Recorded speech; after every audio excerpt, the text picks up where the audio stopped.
It's Red Eye Radio. Gary McNamara and Eric Harley talk about everything from politics to social issues and news of the day. Whether you're up late or you're just starting your day, welcome to the show. From the Uniden America Studios, this is Red Eye Radio. All across America, we are Red Eye Radio. He is Eric Harley, and I'm Gary McNamara. Hello. All right. We have the video, but this is audio. Now, this thing went viral yesterday on social media, but students in the class actually then weighed in and said, okay, it's just a skit. It really didn't happen. Okay. And this was a professor at the University of Tennessee saying he is canceling class and the biochemistry midterm for what reason? Listen to this. Here we go. All right. I have a biochem midterm today, but Taylor and Travis just got engaged. Due to this information, I can't focus. You all can't focus. Class is canceled. Get out of here. We got to go. We need time to process this information. and it was. And you all get permanent passing grades. And it was a skit. I mean, they did it for it really wasn't. Yeah. At least everybody was questioning whether that was real or not. Right. That was really being questioned early on because a midterm, we're not even to September yet. Yeah. Yeah. So when he said canceling the biochemistry midterm, that was the clue that people picked up on that, all right, this may not be real. But the fact that you could put that on social media, and if those keywords weren't there, you would believe it was actually true. That's the problem. Right. Exactly. Yeah. Because when I first heard it, I thought, is that a mini-mester? What they call a mini-mester, a very short semester. What's a mini-mester now? 3 weeks in some cases. But, of course, it was just them having fun. Yes. Now, Gary and I are taking, in light of what we call the engagement, we are taking an entire week off. Yes, exactly. We couldn't do it right away as we wanted. We needed to report it. We needed to get things in place to make sure that the audience could still have a program in the very capable hands of our friend Dan Mandis all week next week, while Gary and I go celebrate the engagement. Well, we needed a couple of days to tell you why it mattered. That's right. To you. Right. We needed a couple of days to calm down from all the excitement. I was so excited. I just couldn't. Oh. Yeah. Yeah. It just reminded me of Meghan Markle and Harry. Yeah. The excitement that was held there. Right. Well, will Taylor want to leave his family? Well, you know what all the news was yesterday. I mean, I don't read any of it. I just see the headlines. It was like, Taylor's ex has this comment. Travis's ex has this comment. Yeah. And what are the Kardashians doing? Yeah. But we haven't had, as we said yesterday. Now, nobody under 50 knows what we're talking about. Maybe under 60. Who knows?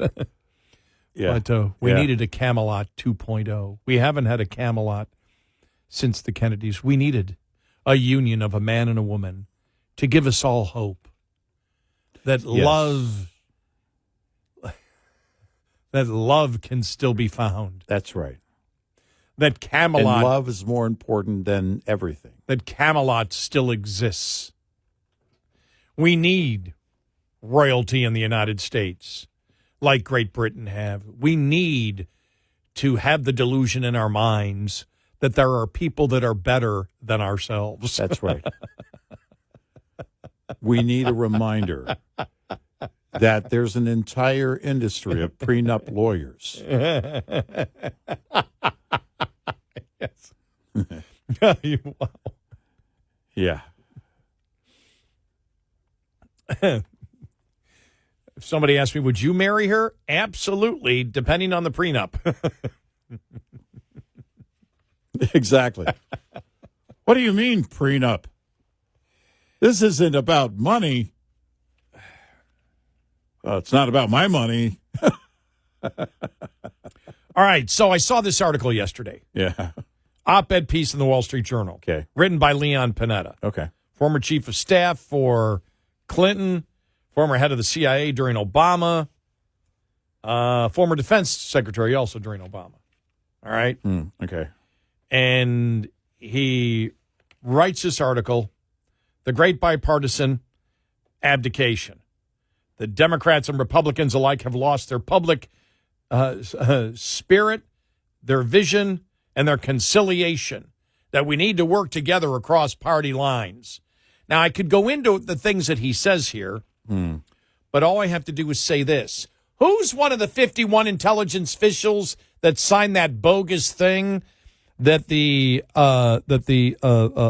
what was coming out of the laptop was Russia disinformation? Leon Panetta. Oh. Who was out there trying to keep the Russia hoax going by saying that Devin Nunes, remember when he released his memo stating there was absolutely no intelligence that saw that Trump had colluded with the Russians, which was 100% accurate. Who came out publicly and said, if the media publicizes what Devin Nunes has to say in that letter, they could be hurting national security? Leon Panetta. Oh, and now yeah. he's lecturing us. We all need to come together. Right. Now, he does talk about Social Security and the debt. He really doesn't talk about much else, because how do we get together on the radical transgender movement? How do we get together on that? Okay. We believe that a man can become a woman because the man says so. Over there, well, we don't believe that. Where do you compromise on that? Well, Where do you compromise on the racism of the identity politics? We're only going to judge some people by groups and not all. How do you compromise on that kind of thing? where do you compromise on national security? On that whole, it doesn't matter what level you're talking about. This is because the left in recent years, Russian hoax, the Hunter laptop thing, who knows the full extent of the involvement of the Biden family to enrich themselves with Ukraine? So where is that middle ground? Yeah. I'm not budging on any of it. This whole idea, this kumbaya approach, it's laughable. Because inevitably it's what? Come on. Come over to our side. Come on. Become more liberal. Nope. There's no middle ground. On these major issues, there's zero middle ground. Where's the left going to give up anything?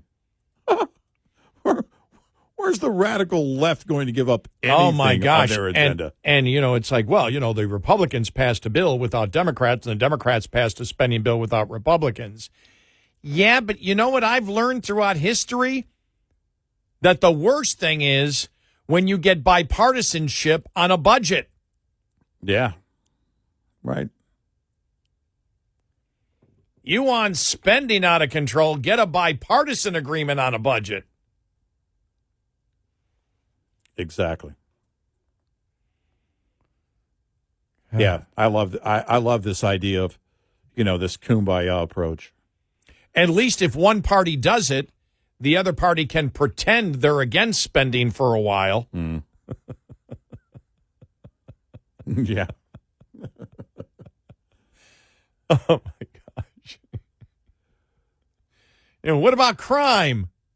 Where do we compromise on the crime? Yeah. Where is it? Where should Republicans compromise on crime? Right. Where is that? Where's that compromise? For Republicans, we want plenty of police, and we wish to jail people that commit serious crimes.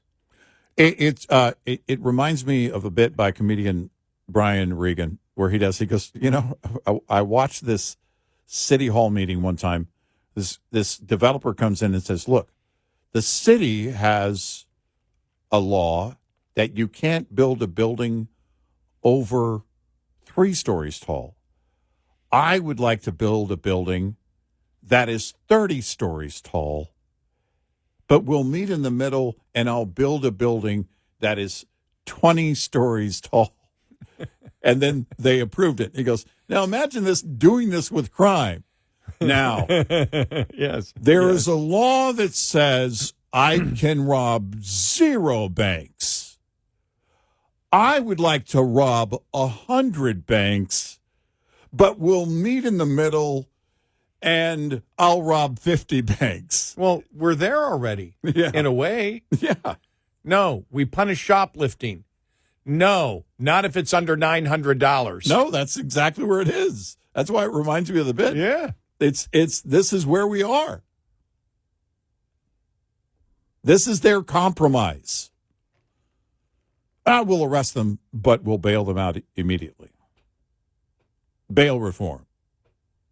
Oh, the prisons are overcrowded. We can't incarcerate our way to a more peaceful society. And we can take that right there from Brandon Johnson yesterday that we read the article there in National Review, where and we called him out on it when we read it yesterday. Incarceration does not stop crime. Yeah, it does. Well, it doesn't stop all, because that would be the argument. No, it doesn't stop all crime. Right. We're not saying it stops all crime. It takes those criminals off the street. Right. It drastically reduces crime, and those people don't commit crime. It's the same thing, illegal immigration. Right. Well, the public at large commits crimes more. Well, even if that's true, those are citizens that you can't remove. Right. The illegal immigrants are here illegally, and if they weren't here, which they shouldn't be by law, those crimes wouldn't happen. Exactly. We don't care. The public at large commits more crime. You don't get our point. We're trying to stop the crime that we can stop. Right. Because it's illegal already. It's not illegal to be a citizen of the United States. Sorry, I don't see your logic. Incarcerate those that are U.S. citizens and deport those that are not. As I would say to Mr. Panetta if he was here, when you deal with the party that insists that scientifically a man can become a woman when the man says he is a woman, and a man should be able to compete against women in sports, and if not, she is bullied and threatened, when a person believes that, then you start telling me where the compromising is on an issue like that. Right. Because we see on that issue, they hold the same thing with race, critical race theory. Whites are culturally racist to the point where it's in their genetics. Right. And all of society must be figured by the fact that all whites are racist and therefore have an advantage from now till the end of time. Mm-hmm. Where's the compromise there? Right. Blah, blah, blah, blah, blah. We're going to get that now all the time we're going to get that constantly from Democrats. We need to meet in the middle. We need to meet in the middle. We need to have bipartisanship. Blah, blah, blah. Let's get another no labels party. We don't like, you're too far left. You're too far right. We're just in the middle. Okay, where do you stand on the issues? We can't tell you. Because if we tell you where we stand on the issues, even if we're in the middle, some people will disagree, and that will make our party less popular. Their compromise is to take no positions. Right. That's their compromise. We're a bunch of children pretending to be adults. Right. We're going to have a political party that has no stance on anything. because then you'll love us. We're the party that cares, and we hope that you care about us. It's the only thing that matters. 866-90 Red Eye. This morning's USDA Farm Report is brought to you by House Products.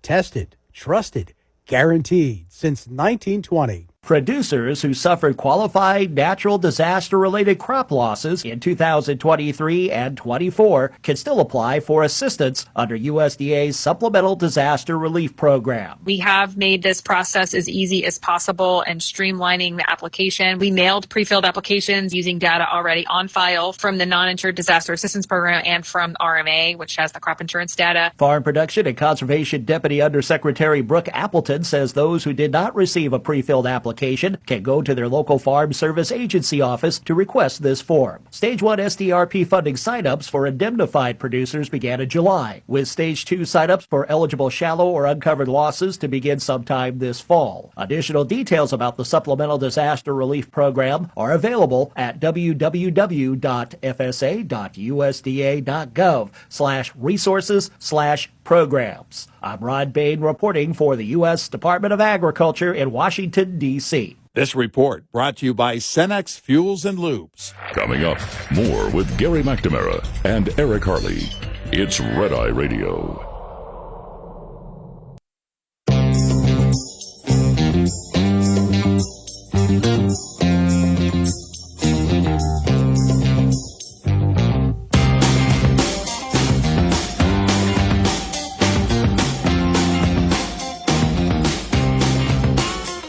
Radio. He's Eric Harley, and I'm Gary McNamara.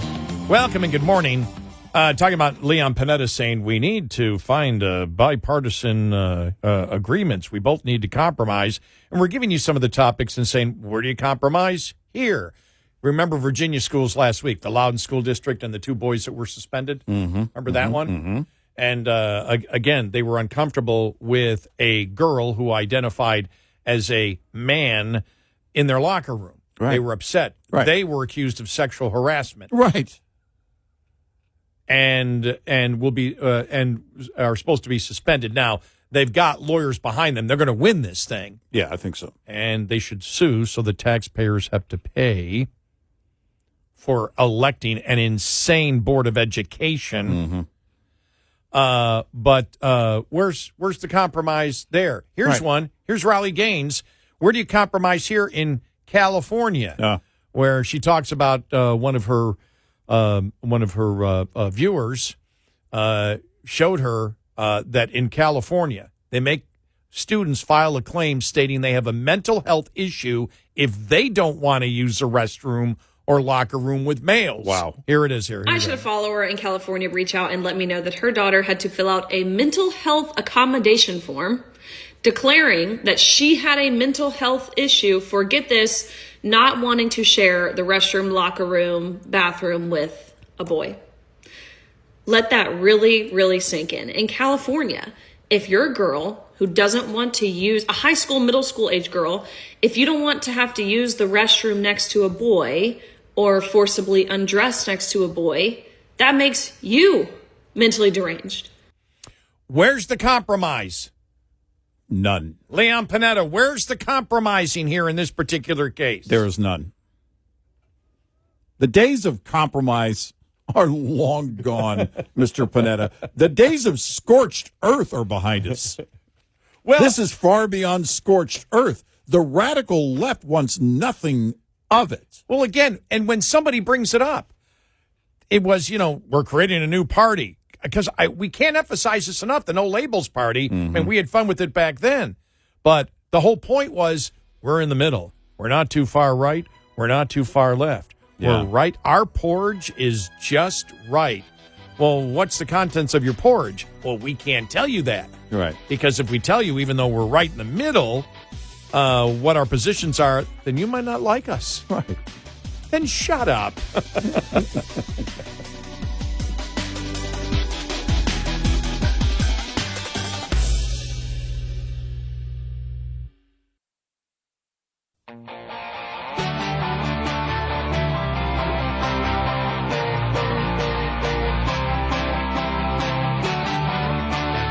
You're listening to Red Eye Radio from the Uniden America Studios.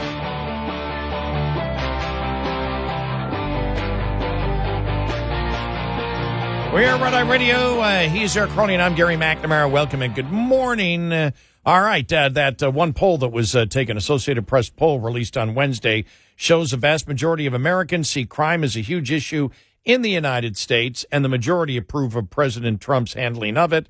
The polls show that 81% of Americans agree that crime in cities is a major issue, including 96% of Republicans, 68% of Democrats, and 72% of independents say the same. 53% of Americans approve of the methods by which Trump is combating crime. Will be interesting to see if that video gets widespread of Mayor Bowser in Washington, whether that goes up or not. Right. About half of white and Hispanic Americans approve of the way Trump is handling crime, while only 27% of black Americans approve, according to the poll. Interviewed 1,182 American adults, was conducted between August 21st and 25th, about 2 weeks after Trump's federalization of the Metro Police Department in Washington, D.C.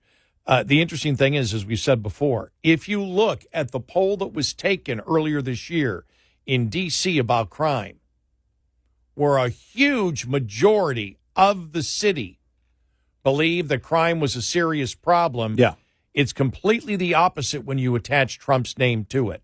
Now, as we know, Mayor Bowser came out yesterday, thanked the surge of law enforcement into Washington, D.C., and talked about the fact that carjackings are down 87% and went through everything else that was happened and thanked the surge. Yeah. So it's working, but it's to the point where it doesn't matter whether you solve the problem to Democrats anymore.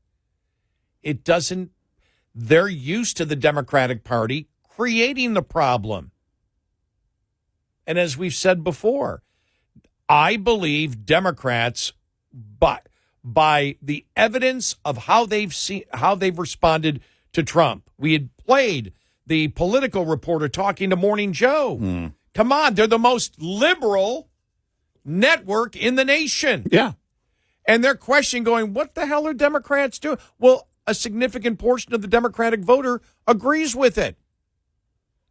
They agree. We want crime. We don't want to solve the problem. Yep. We want to remain forever victims. I mean, what can you do at that point? When someone claims a problem is there and you attempt to solve the problem, well, we don't want to solve the problem, but we acknowledge the problem is there. How do you deal with that? Build a wall around it and say, good luck. Yeah. Because the only true solution is what's happening now. You have to have a massive presence of law enforcement. You have to come in and overcorrect the problem. Whatever has been going on and building for years in D.C. was always going to require this level of enforcement if it was ever going to be tackled, at least initially.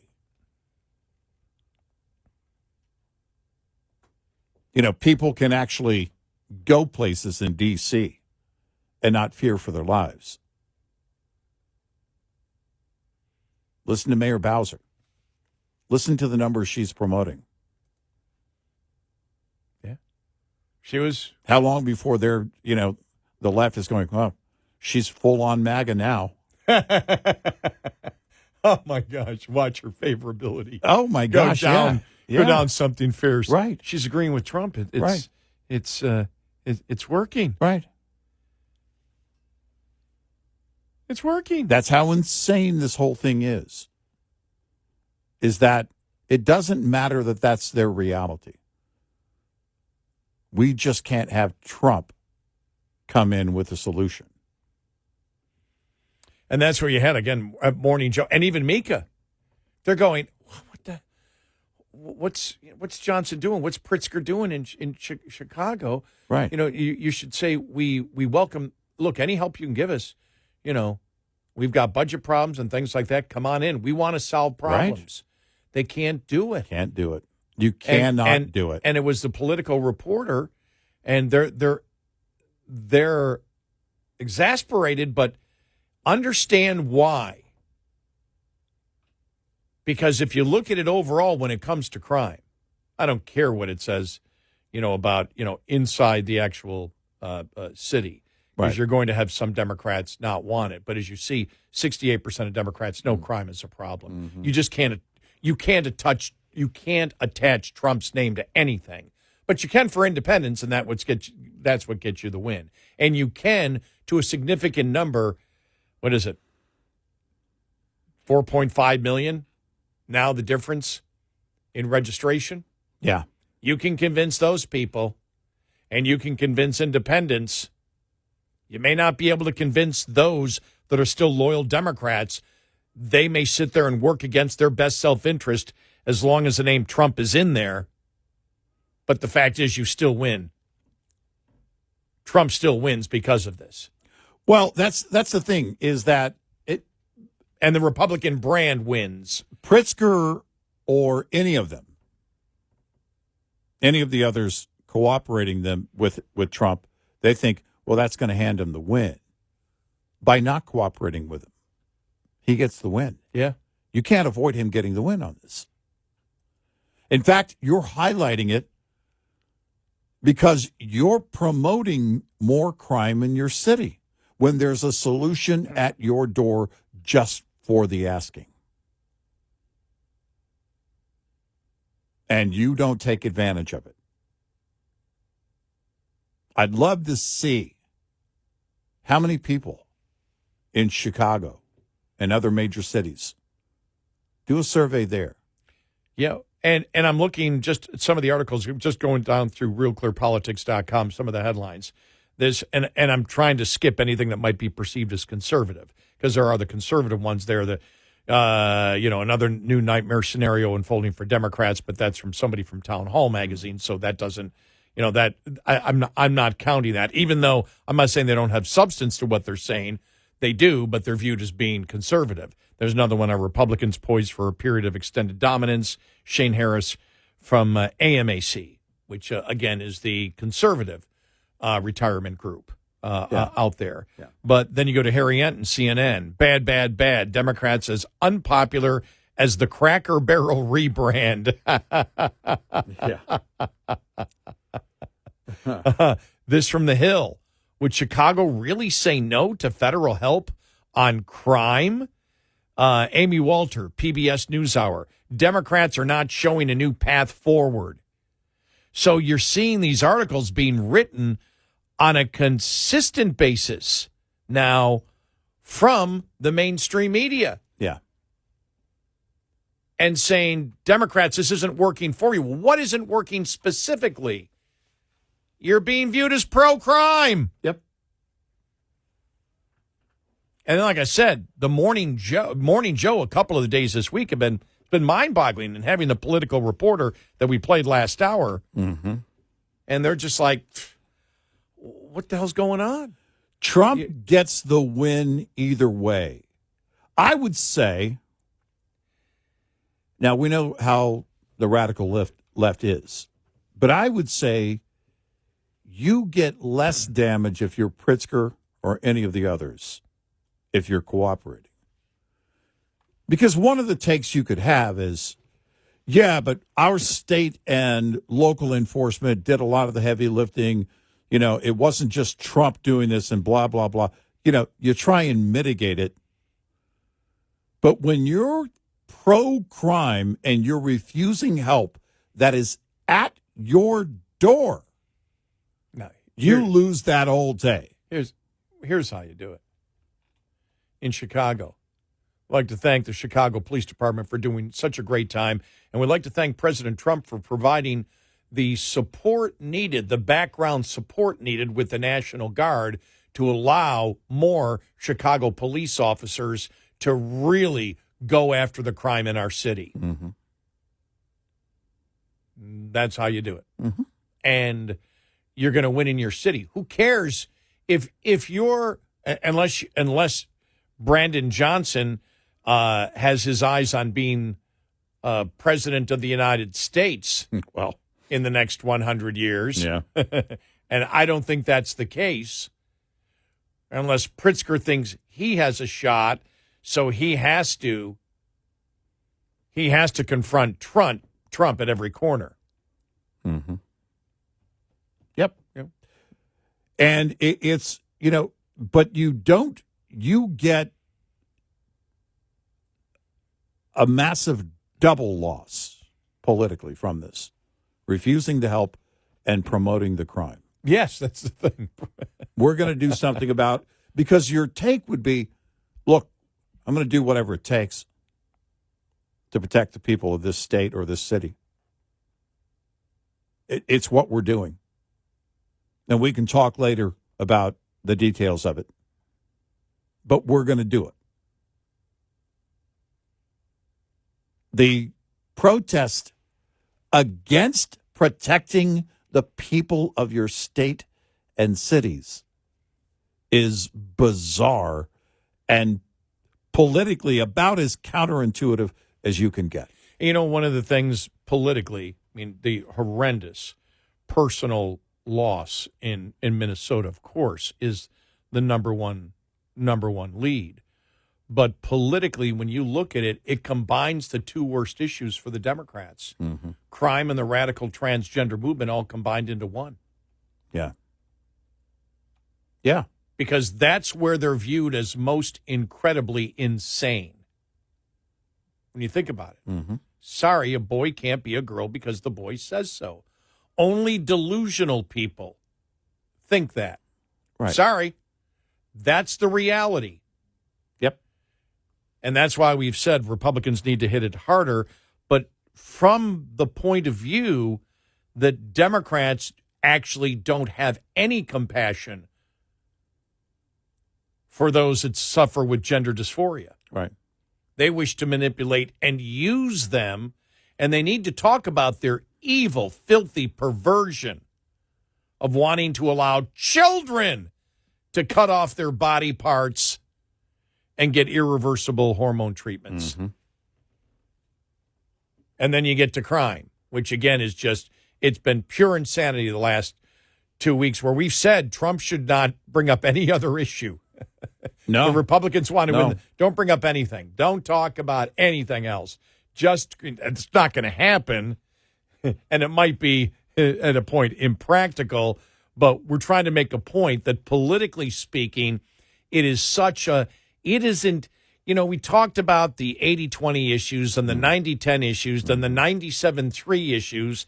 This is 99.99999 to 0.000001. Hopefully I was mathematically correct on that. We'll fix it in the post-edit. Thanks.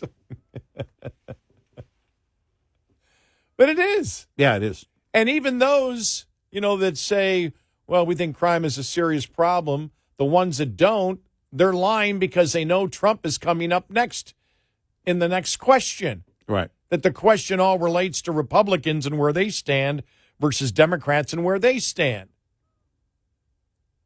Oh, except for the Democrats that actually want crime in their neighborhoods. Mm-hmm. So I need to have the exception for that, which I do believe some do. Otherwise, they wouldn't act this way because it's completely and totally insane. It defies any type of critical thinking at all. Yeah, it does. 866-98 Red Eye. We'll be right back with more Red Eye Radio with Eric Harley and Gary McNamara.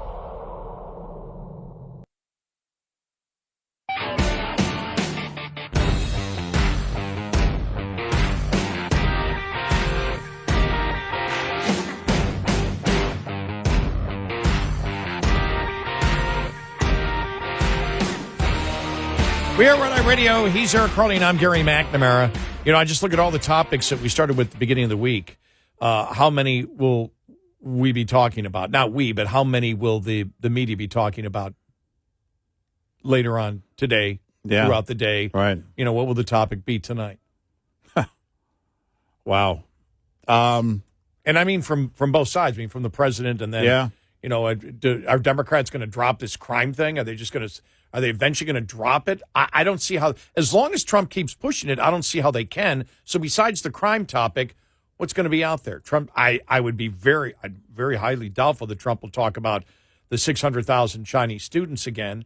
The flag burning didn't last 24 hours. That was gone. Right. Once people realized what he actually said was not banning flag burning at all, just saying, we're going to enforce what the current law is and follow what the Constitution is. Well, that really isn't news. Right.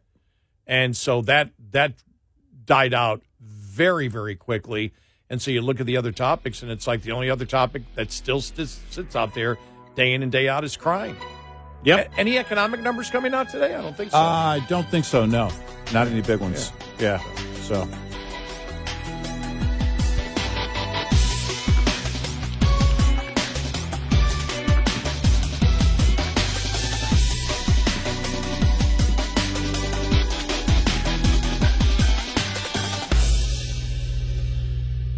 This is Red Eye Radio on Westwood One.